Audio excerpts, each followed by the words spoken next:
alaykum. Hop, bugun yana bitta mashina oldim.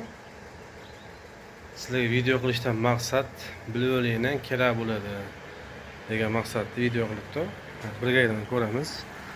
Lacetti mashina qabul qilganmiz. Bunda mana yerda zeshnis bo'ladi.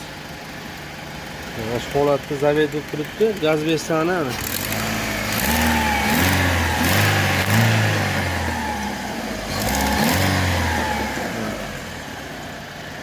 Bor tovush bor.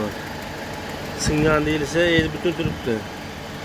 Nimadan chiqsa, ayb desana, mana bolti bor. Ash boltni mana shu yerdan ichidan shuni uzib ketdi bilonichidan. Buncha mallar bakonlarda ichida xudo xolasa o'ldirganim ko'rsataman. Mana ovozi. To'g'riladi. Ovozi. Gazga ko'ramiz.